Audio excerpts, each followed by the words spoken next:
Jeg tænker sådan økologisk mad, det er vel sådan bæredygtigt. Og hvis man køber dansk mad, så tænker jeg også, det er lidt mere bæredygtigt, for så skal man ikke transportere det så langt.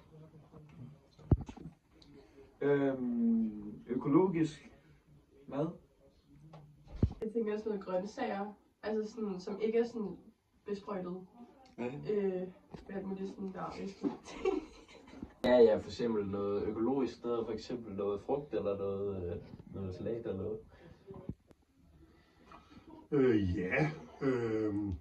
Bønner, linser, bælgfrugter. Ja. Noget, som ikke er bæredygtigt. Altså jeg tænker ikke økologisk mad, og mad, der sådan er transporteret langt fra, ja, hvad ved jeg, Kina eller sådan noget. Ja, det er vel sådan noget sådan mad, som er sprøjtet med alle mulige ting. Noget ikke er bæredygtigt. Ja, for eksempel sådan noget fryspizza eller noget i den stil, eller sådan noget, der bliver frosset ned og sådan noget. Det ved jeg ikke. Jeg tænker, altså sådan noget som kød, og sådan noget, der er sådan dyr, der er blevet slagtet. Det er ikke bæredygtigt. Tror jeg ikke. Ja, det gør jeg vel også. McDonald's, hvidt brød, sukker, chokolade, slik, Nestlé har masser af mad, som ikke er bæredygtigt. Jeg gør ikke, men mine forældre kører ligesom altid økologisk, så jeg vil mene, at vores familie gør det, men jeg gør det ikke sådan. Ja, det tænker man vel over. Det tænker man vel over en gang imellem, altså, når det er. Men nej, det gør jeg ikke. Altså ja, nogle gange. Det er ikke sådan, det er ikke altid, jeg lige tænker sådan, det der det er bæredygtigt, så det spiser jeg. Men altså, jeg prøver at tænke lidt over, hvad jeg spiser. Hvis det er det. Ja, det gør jeg. Ikke at det altid lykkes at spise bæredygtigt, for det gør det bestemt ikke altid, men jeg tænker der over det indimellem. Der kunne jeg da godt finde på at spise noget skyr med noget frugt eller noget. Jeg spiser enten yoghurt med havregryn, eller havregryn med granola.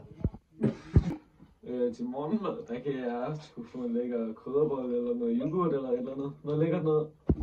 Jeg spiser ikke morgenmad. Se. Ja, men det er lidt forskelligt, når jeg spiser morgenmad. Men hvis jeg spiser morgenmad, så spiser jeg... Nogle gange spiser jeg noget brød med noget ost, og nogle gange spiser jeg noget æg, og nogle gange så spiser jeg noget, altså sådan noget ymer og frugt og nødder og sådan noget. Jamen, jeg kunne da godt finde på at tage sådan en rugbrødsmad, hvor der ligger pålæg på eller sådan noget. Til frokost spiser jeg typisk enten en god dejlig sandwich, eller nogle rugbrødsmadder. Ja, til frokost, der, hvis det er i skolen, så plejer jeg at få en rugbrødsmad eller et stykke frugt eller et eller andet.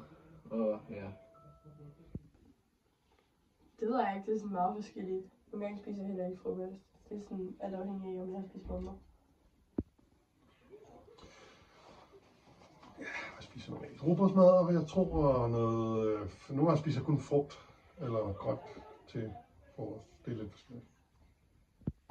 Der spiser jeg for det meste bare kød og grøntsager. Ja, til aftensmad der spiser vi alt fra pasta med kødsovs til suppe, og nogle gange bøffer og sådan noget. Ja, det kan sgu være alt lige, hvad vi finder på derhjemme. Det kan jo være bøffer, eller grøntsager, eller kød, eller kød. Vi får ofte noget sådan, altså sådan, hvad hedder det, både nogle grøntsager og altså sådan noget forskelligt. Ja, det er meget varieret, fordi vi har sådan nogle, abonnerer sådan nogle måltidskasser. Så det er sådan meget forskelligt. Alt lige fra ris og kylling og alt muligt forskelligt.